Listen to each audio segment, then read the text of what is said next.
नमस्कार, मैं हूं आपके साथ वर्षा शर्मा। रुक करेंगे उत्तर प्रदेश की खबरों की ओर। किसानों के सशक्तिकरण को लेकर कई बड़ी घोषणा सामने आई है।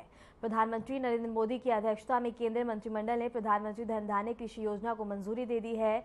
इस ऐतिहासिक फैसले पर उत्तर प्रदेश के सीएम योगी आदित्यनाथ ने अपने एक्स पर प्रतिक्रिया देते हुए कहा कि यह योजना सिर्फ बीज और भूमि की बात नहीं, बल्कि भारतीय ग्रामीण जीवन को सशक्त और समृद्ध करने का संकल्प है। सीएम योगी ने बताया कि साल 2025 से 26 से शुरू होकर अगले 6 सालों तक यह योजना देश के 100 जिलों में लागू की जाएगी। योजना के तहत न सिर्फ उत्पादकता और फसल विविधता को बढ़ावा मिलेगा, बल्कि किसानों को दीर्घकालीन और बता दें कि अल्पकालिक ऋण भी अधिक सरलता से उपलब्ध कराया जाएगा। सीएम योगी ने अपने ट्वीट में प्रधानमंत्री मोदी का आभार व्यक्त करते हुए लिखा कि हर खेत में हरियाली हो और हर किसान के जीवन में खुशहाली हो, इस संकल्प को साकार करने के लिए यह एक अभिनंदनीय पहल है।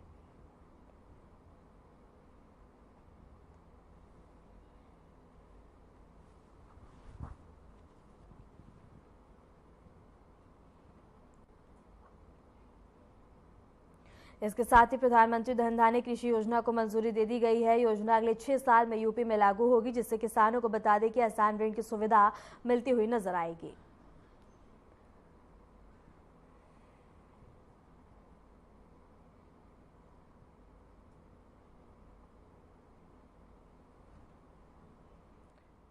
रुक करेंगे बड़ी खबर की ओर। केशव प्रसाद मौर्य की सतीश महाना से मुलाकात। डिप्टी सीएम ने शिष्टाचार राजनीतिक गलियारों में अब चर्चा तेज हो गई है। सीएम योगी के बाद अब डिप्टी सीएम की मुलाकात और इसके साथ ही कि लखनऊ से सियासी हलचल के बीच एक अहम शिष्टाचार मुलाकात सामने आई है। डिप्टी सीएम केशव प्रसाद मौर्य ने आज उत्तर प्रदेश विधानसभा अध्यक्ष सतीश महाना से शिष्टाचार भेंट की है। यह मुलाकात विधानसभा भवन में हुई, जहां दोनों नेताओं सभा से जुड़े कार्य और अन्य विषयों पर चर्चा की गई। हालांकि इसे शिष्टाचार भेंट बताया गया, लेकिन राजनीतिक गलियारों में इस मुलाकात को लेकर चर्चाएं तेज है। हाल ही में प्रदेश सरकार और संगठन से जुड़े कई अहम फैसलों के बाद नेताओं की मुलाकातों को राजनीतिक संकेतों से भी जोड़ा जा रहा है। फिलहाल दोनों पक्षों की ओर से इस मुलाकात को औपचारिक बताया गया है।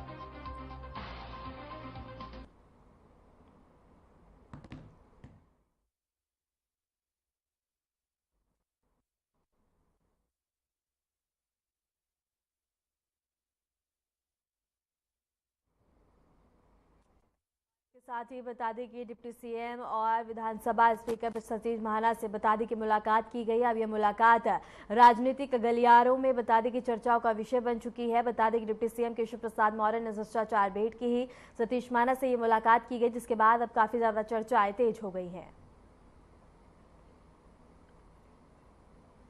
मऊ पहुंचे जल मंत्री स्वतंत्र देव सिंह ने जल संरक्षण और जल संचय की स्थिति का जायजा लिया। उन्होंने कहा कि जल रैली सफल रही और इसके साथ ही जल स्तर को सही बनाए रखना जरूरी है। उनका अभियान सप्ताह भर चलेगा और साथ ही वे क्षेत्र की अन्य जल परियोजनाओं को भी निरीक्षण कर रहे हैं।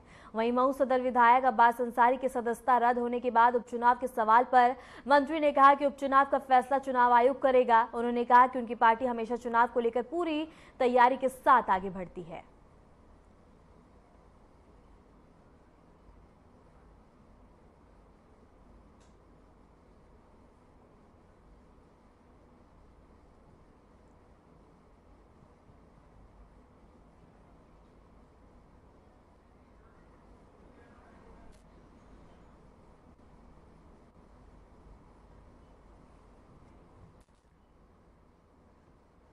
मदरसा बोर्ड की अहम बैठक लखनऊ में हुई। बता दें कि मदरसा शिक्षा नीति में बदलाव पर चर्चा। इसके साथ ही मदरसा संगठनों ने जताई असहमति और निर्देशक अल्पसंख्यक कल्याण की अध्यक्षता में बैठक का आयोजन किया गया। बैठक में कई संगठनों ने अपना अपना पक्ष रखा। नीति 2016 में संशोधन के सुझावों पर मंथन किया गया। शिक्षा सुधार को लेकर मतभेद उजागर हुए। इस वक्त की बड़ी खबर है, जहां लखनऊ में उत्तर प्रदेश मदरसा बोर्ड की एक अहम बैठक आयोजित की गई, जिसकी अध्यक्षता निर्देशक अल्पसंख्यक कल्याण ने की। इस बैठक में राज्य के विभिन्न मदरसा संगठनों के प्रतिनिधि शामिल हैं और मदरसा शिक्षा नीति 2016 में प्रस्तावित बदलावों पर चर्चा की गई। हालांकि नीति संशोधन के मुद्दे पर अधिकांश संगठनों से असहमति जताई और कहा कि इन बदलावों से मदरसा की स्वायत्तता प्रभावित हो सकती है। और बैठक में शिक्षा के स्तर, पाठ्यक्रम के स्वरूप, आधुनिक विषयों के समावेश और तकनीकी शिक्षा को लेकर भी चर्चा की गई। निदेशक ने सभी पक्षों को भरोसा दिलाया कि बिना व्यापक सहमति के कोई निर्णय लागू नहीं होगा।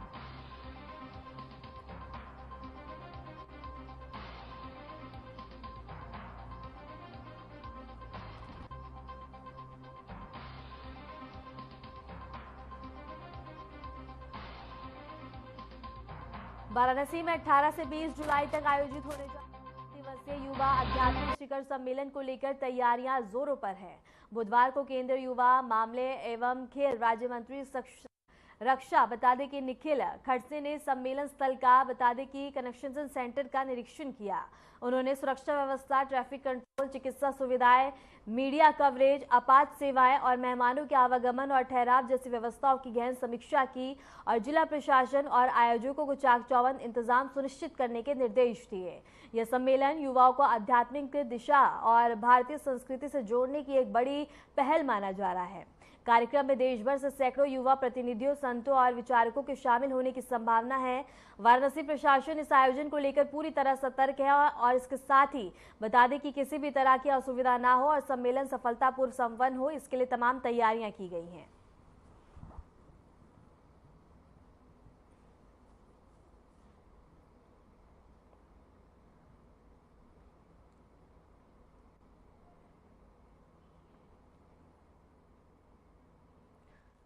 लखनऊ से बड़ी साइबर क्राइम कार्रवाई सामने आई है, जहां साइबर क्राइम टीम ने 8 लोगों को गिरफ्तार किया है। यह ठग देश भर में डिजिटल अरेस्ट, टेलीग्राम फ्रॉड और इसके साथ ही फॉर्म होम स्टॉक के नाम पर लोगों से करोड़ों की ठगी कर चुके थे। पुलिस के मुताबिक गिरोह ठगी की बता दें कि रकम और इसके साथ ही वियतनाम और म्यांमार जैसे देशों में मौजूद गैंग तक भेजा जाता था। ठगों के पास से बता दें कि 1.75 लाख नगद और 12 mobile phone, 13 ATM card, passbook और चेकबुक बरामद की गई हैं। डीसीपी क्राइम कमलेश दीक्षित ने प्रेस कॉन्फ्रेंस कर मामले का खुलासा किया और बताया कि ठगी का नेटवर्क देश के कई राज्यों तक फैला हुआ था। पुलिस अब अंतर्राष्ट्रीय लिंक और फंडिंग चैनल की जांच में जुटी हुई है। महाराष्ट्र से, हरियाणा, तमिलनाडु, केरला और असम से ये शिकायत मिली कि टेलीग्राम ऐप के माध्यम से चाइनीज साइबर ठगों के ग्रुप से जुड़कर देश भर में digital arrest, task fraud, work from home, online crypto trading इत्यादि के नाम पे करोड़ों रुपए की USDT में कन्वर्ट कर चाइनीज फ्रॉडस्टरों को भेजने के संबंध में यहाँ लोकेशन मिला। इस शिकायत के आधार पर लगभग 1.77 करोड़ की ठगी इनके द्वारा की गई थी। इस सूचना के आधार पर साइबर सेल की टीम, साइबर थाने की टीम, ADCP क्राइम और CP साइबर सेल के नेतृत्व में टीमें लगी। 8 लोगों को गिरफ्तार किया गया। ये बेसिकली यहाँ से पैसा लेकर के वहाँ दूसरे देश में कई जगह, ये चाइनीज में हो गया, बर्मा में हो गया और वियतनाम हो गया, कई कंट्रीज में भेज करके और फिर USDT में कन्वर्ट करके और फिर तत्काल बैंक अकाउंट में मिलाकर उसी दिन पैसा ये निकाल लेते थे, जिससे कि ऐसे अकाउंट इसके पहले कि पुलिस बंद करावे, इस अकाउंट से पैसा निकाल लिया जाता था। इनके पास से हमको काफ़ी सामान भी बरामद हुआ है। इनके पास से हमको 1,75,000 रुपये कैश मिला है, 12 अदद मोबाइल मिला है, 13 ATM कार्ड, 2 पासबुक और 3 चेकबुक बरामद हुआ है। अभी इनके अकाउंट में काफ़ी पैसा है जिसकी छानबीन की जा रही है। 7 शिकायतें ये मिली हैं। इसके अलावा भी इनके बारे में और जानकारी की जा रही है, सूचनाएं अन्य जगह भी भेजी जा रही हैं।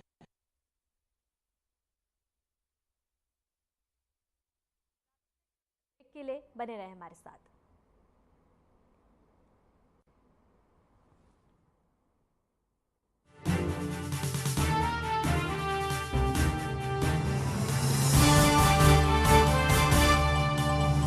यशस्वी प्रधानमंत्री नरेंद्र मोदी जी के संकल्प सबका साथ सबका विकास को माननीय मुख्यमंत्री योगी आदित्यनाथ जी ने सामाजिक एकता एवं समरसता के उच्चतम मानदंडों के साथ बनाया है यूपी सरकार का मूल मंत्र। परिणाम स्वरूप 2017 के बाद उत्तर प्रदेश में सभी को मिले बिना किसी भेदभाव के रोजगार के समान अवसर एवं योजनाओं के लाभ।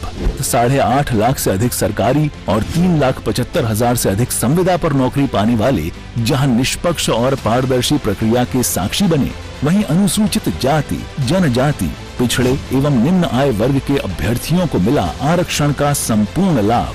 प्रधानमंत्री गरीब कल्याण अन्न योजना, प्रधानमंत्री आवास योजना और जल जीवन मिशन से लेकर मुख्यमंत्री युवा स्वरोजगार और एक जनपद एक उत्पाद जैसी विभिन्न योजनाएं यूपी में अंत्योदय से सर्वोदय का सपना कर रही हैं साकार।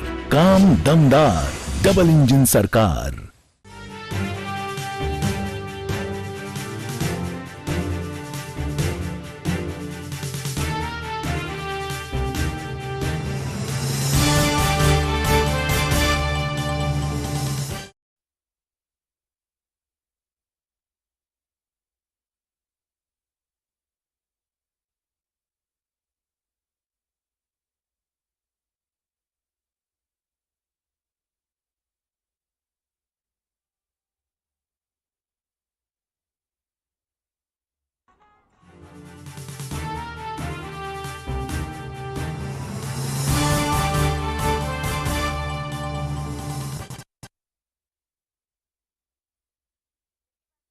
खबरों में आगे बढ़ते हैं।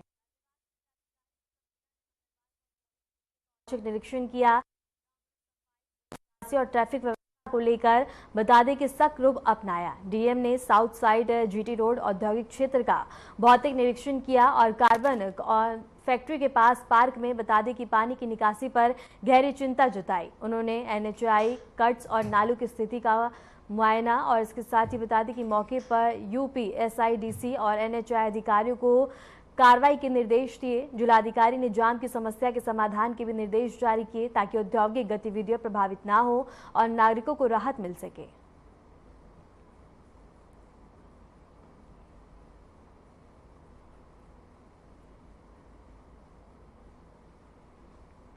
श्रावस्ती के भिनगा केंद्रीय विद्यालय में स्कूल चलो अभियान के दौरान बच्चों को खुले ई रिक्शा में असुरक्षित तरीके से ले जाया गया है, जहां चालक ने बच्चों को बता दें कि गोद में बैठाकर वाहन चलाया। यह लापरवाही बच्चों की सुरक्षा के लिए बड़ा खतरा साबित हो सकती है। मामला वायरल होने के बाद स्थानीय पुलिस ने मामले की जांच शुरू कर दी और जिम्मेदारों के खिलाफ कार्रवाई का आश्वासन दिया है।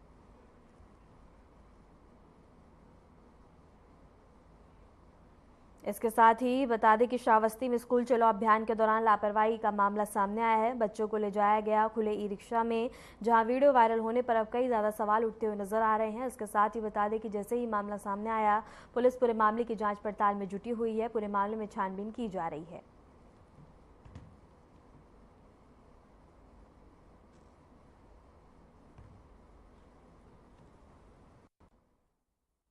बाढ़ की परियोजना है, उसको देखने जा रहे हैं और जल भूजल की रैली भी,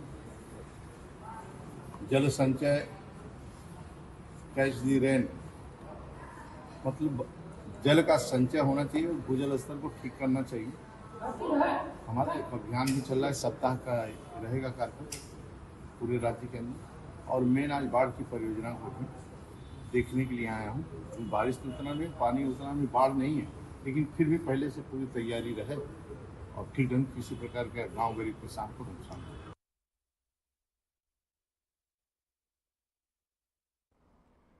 पीलीभीत में यात्रियों की सुरक्षा को और मजबूत करते हुए जीआरपी थाने का उद्घाटन किया गया। इस थाने का उद्घाटन एडीजी प्रकाश डी ने पता किया है, जिन्होंने मौके पर मौजूद अधिकारियों और पुलिसकर्मियों को सुरक्षा व्यवस्था को लेकर दिशा निर्देश भी दिए। एडीजी ने बताया कि पीलीभीत रेलवे स्टेशन से रोजाना 54 ट्रेनों का आवागमन होता है। ऐसे में यात्रियों की सुरक्षा और उनके सामान की सुरक्षा प्राथमिकता रहेगी। थाने में लगभग 40 पुलिसकर्मी तैनात रहेंगे, जो स्टेशन और आसपास के रेलवे ट्रैक पर निगरानी रखेंगे।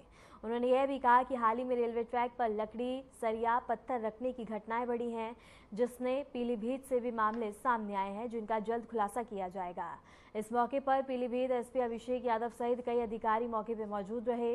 कार्यक्रम के अंत में वृक्षारोपण का आयोजन भी किया गया, जिसमें सभी अधिकारियों ने भाग लिया।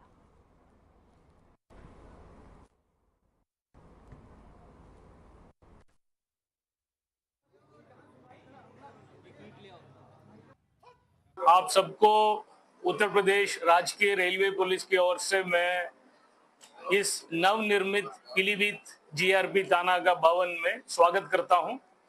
आप सभी जानते हैं कि अपराध नियंत्रण और अपराधियों के विरुद्ध कार्रवाई करने में उत्तर प्रदेश जीआरपी का एक अहम भूमिका है और पूरे उत्तर प्रदेश में जितने भी जीआरपी थाना हैं, उनके इंफ्रास्ट्रक्चर, बिल्डिंग और अन्य चीजों में हम लोग बेहतरी करने के लिए हमेशा कोशिश कर रहे हैं। रेलवे विभाग द्वारा जनपद पीलीभीत में रेलवे परिसर के अंदर नवनिर्मित जीआरपी ताना भवन, ये पूरे परिसर लगभग 25 करोड़ के लागत में बनी है। इसमें और कुछ काम पीछे शेष है। इसके लोकार्पण आपके सामने आज किया गया है।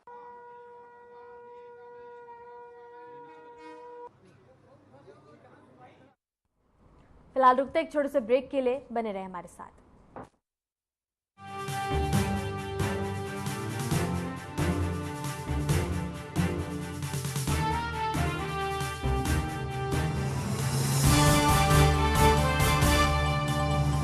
नवाचारी और नवोन्मेषी शिक्षा व्यवस्था से युवाओं की आशाओं को नई उड़ान दे रहा है नया उत्तर प्रदेश। ग्रामीण परिवेश हो या फिर नगरीय क्षेत्र, गुणवत्ता युक्त शिक्षा बनी है नए उत्तर प्रदेश की पहचान। स्कूल चलो अभियान और शारदा प्रोग्राम जैसे अभिनव प्रयासों से ड्रॉप आउट दर में आई है उल्लेखनीय गिरावट।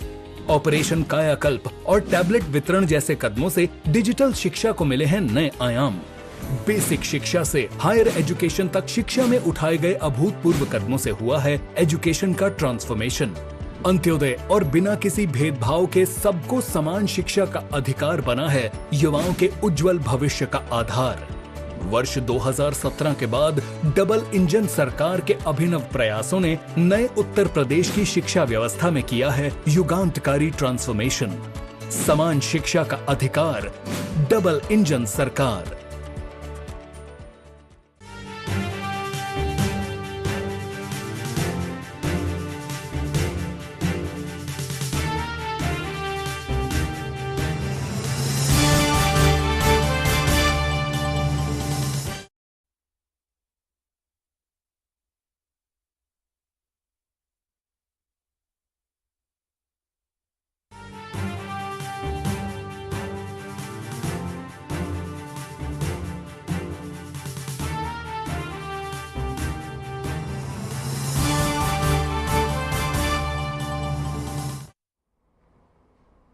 ब्रेक के बाद स्वागत है। खबरों में आगे बढ़ते हैं। छांगुर बाबा और उसके करीबी बदर अख्तर सिद्दीकी को लेकर एक और बड़ा खुलासा सामने आया है, जहां गाजियाबाद की एक युवती की बहन ने आरोप लगाया कि 2019 से लापता उसकी बहन को बदर अख्तर ने बहला फुसलाकर गायब किया, इसके साथ ही ब्रेन वॉश किया और हिंदू धर्म से तुड़वाकर देश विरोधी गतिविधियों से जोड़ा। पीड़ित का आरोप है कि दुबई में नौकरी दिलाने का झांसा देकर उसकी बहन को गायब किया गया, जबकि पासपोर्ट अभी भी उनके पास है। परिवार का दावा है कि उसकी बहन को मानसिक रूप से पूरी तरह बदला गया और बदर अख्तर सिगरेट से जलाता था, तंत्र मत का पानी पिलाता था। युवती अक्सर छांगुर बाबा का नाम लिया करती थी और कहती थी कि बदर छांगुर के संरक्षण में है। और सबसे गंभीर आरोप यह है कि ऐसी ही कई और लड़कियां बता दें कि संपर्क में आने के बाद लापता हुई, सभी एक जैसी उम्र और एक ही धर्म के परिवार थे। और इसके साथ ही बता दें कि परिवार ने अब प्रधानमंत्री से न्याय की गुहार लगाई है और एटीएस से बदर अख्तर सिद्दीकी के खिलाफ तुरंत कार्रवाई की मांग की है।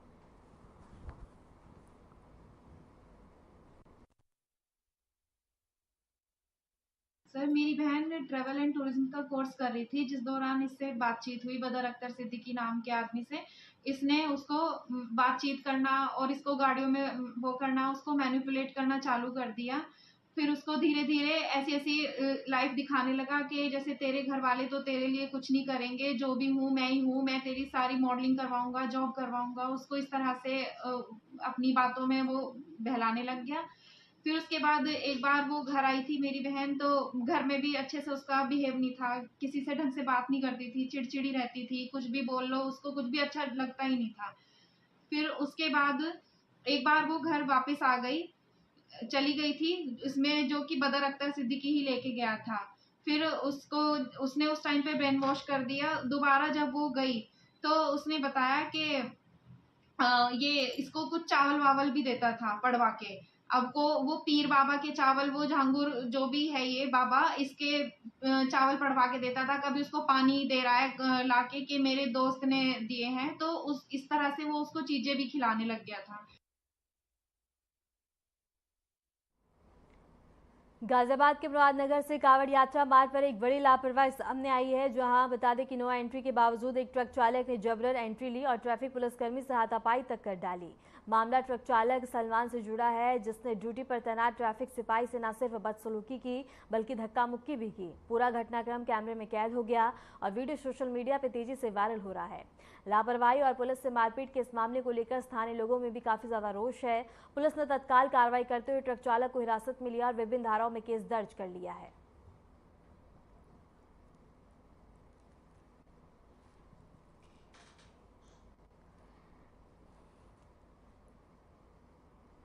खबर गाजियाबाद से है, जहां कांवड़ यात्रा के मद्देनजर जिला प्रशासन ने महत्वपूर्ण फैसला लिया है। जिलाधिकारी दीपक मीणा के आदेश के अनुसार 17 जुलाई से 23 जुलाई तक जनपद के सभी शिक्षण संस्थान बंद रहेंगे। इस आदेश में प्राथमिक, उच्च प्राथमिक, इंटर कॉलेज, सभी बोर्ड के विद्यालय, उच्च शिक्षण संस्थान और मदरसा बोर्ड के शिक्षण संस्थान भी शामिल हैं। कांवड़ यात्रा के दौरान सुरक्षा और ट्रैफिक प्रबंधन को ध्यान में रखते हुए यह निर्णय लिया गया ताकि छात्रों और अभिभावकों को किसी प्रकार की परेशानी न हो। प्रशासन का कहना है कि यात्रा के दौरान भारी संख्या में कांवड़ियों की आवाजाही और मार्गों पर प्रतिबंध को देखते हुए यह कदम एहतियात उठाया गया है। गाजियाबाद प्रशासन ने जनता से सहयोग की अपील की है और यात्रा के दौरान शांति और व्यवस्था बनाए रखने का अनुरोध भी किया है।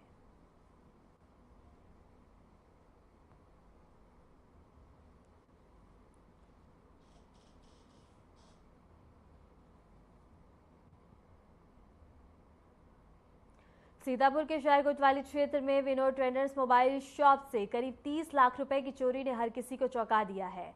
मंडी चौकी के अंतर्गत आने वाली इस दुकान में अज्ञात चोर बता दें कि दीवार काटकर घुसे और 200 से अधिक एंड्रॉइड मोबाइल फोन लेकर मौके से फरार हो गए। इतना ही नहीं, चोर सीसीटीवी की डीवीआर भी अपने साथ ले गए ताकि कोई सुराग ना मिले।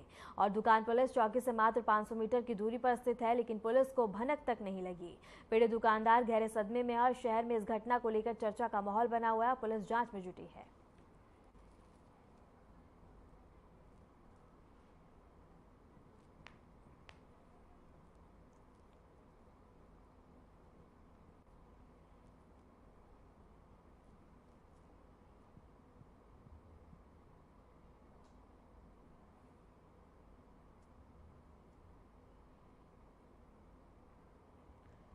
लखीमपुर से कृषि मंत्री सूर्य प्रताप शाही का बड़ा बयान सामने आया। उन्होंने कहा कि जिले में खाद की कोई भी कमी नहीं है और 1 लाख मीट्रिक टन से ज्यादा खाद अप्रैल से अब तक उपलब्ध करवाई जा चुकी है।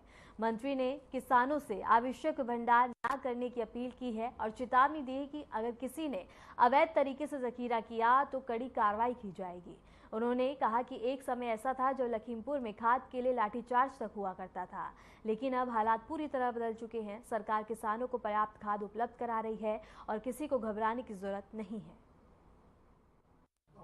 अप्रैल महीने से लेकर के और कल तक 1,05,276 मीट्रिक टन यूरिया लखीमपुर की लिखवाई है। 1,05,000 मीट्रिक टन का मतलब होता है कि 10,50,000 कुंटल से अधिक यूरिया इस जनपद के भीतर आई, जो खरीफ सीजन के लिए पर्याप्त है। और मैं ये आग्रह करना चाहूँगा किसान भाइयों से कि अनावश्यक वो भंडारण न करें या ले जाकर के जखीरा न करें। दूसरा कि जिन जगहों पर जखीरे की समस्याएं आज मेरे सामने मीडिया के लोगों ने रखी हैं, उनके खिलाफ उनकी जांच भी कराएंगे और उनके खिलाफ कार्रवाई भी करेंगे। कल तक जो है वो लखीमपुर जिले में 7,136 मीट्रिक टन यूरिया रही है, जिसमें से 2,838 मीट्रिक टन कोऑपरेटिव सेक्टर के पास और 3,200 मीट्रिक टन जो है वो प्राइवेट सेक्टर के पास रही है। DAP भी यहाँ पर जो है वो 1,939 मीट्रिक टन है और NPK 7,301 मीट्रिक टन है। कल 96 पैक सोसाइटियों के ऊपर यूरिया कल इफ़को की रेक आई थी और उससे 96 साधन सहकारी समितियों को फर्टिलाइजर उपलब्ध कराया है, जहाँ पर कल कुछ स्थानों पर पहुँच गए थे और जहाँ नहीं पहुँचे वहाँ पर आज पहुँचे। अप्रैल महीने से लेकर के और कल तक 1,05,276 मीट्रिक टन यूरिया। फिलहाल के लिए खबरों में इतना ही और ऐसे देश और दुनिया की तमाम खबरों को जानने के लिए बने रहे हमारे साथ।